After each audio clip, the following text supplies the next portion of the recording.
New at 5, after delaying the rollout of 5G networks, the FAA and leading cellular carriers have come to terms on an agreement that will keep 5G out of airports. That move is temporary while the FAA studies the impact 5G could have on aircraft instruments. New buffer zones around airports like Charlotte Douglas were just announced.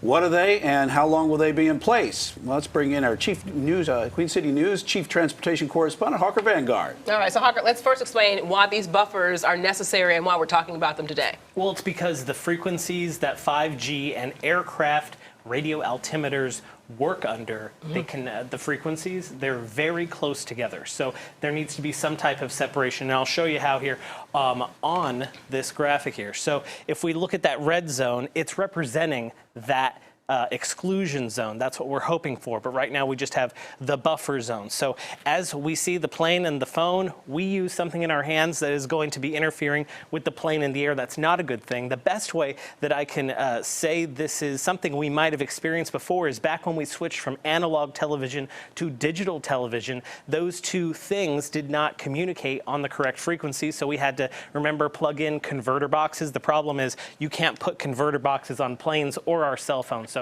that's our major problem here, guys, when it comes to putting those two different frequencies in two different spots. So just to explain, so this altimeter, I'm saying that correct, Yeah. right? All right, is that used all the time or just in certain situations? It's only in the landing portion of flight. Okay. So especially if we come up here and we see the radio waves are going to be talking to one another in the landing portion of flight, that's where we're going to have the biggest issues here. So it's not going to be an issue when you have a nice day out and you can see for miles and miles and miles. And thankfully, here in Charlotte, we have that many days out of the year. But during days when we have fog coming into the area or there's other low visibility situations, we need to have the radio altimeter there so that pieces of the autopilot can talk to the ground. So in certain situations where that dense fog can move in and inhibit landing, that plane has to go around and it might have to land at another nearby airport. Again, because that radio altimeter won't be able to have any type of communication with the ground.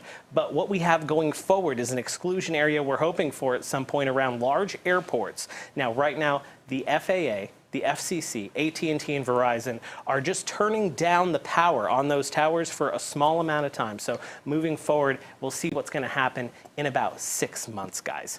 Yeah, it's important safety information that we got to iron out before this all goes live here. And thank goodness you're staying on top of the Hawker Vanguard for us. All right, tonight. Well, making room for 5G networks, 3G towers are shutting down for good. And that means some phones could stop working. Those networks featured the fastest connection 20 years ago, but that old tech is going away. And as a result, many older cell phones won't be able to make or receive calls and texts, even to 911. And this could also affect other gadgets like medical devices, home security systems, and smartwatches that use those networks.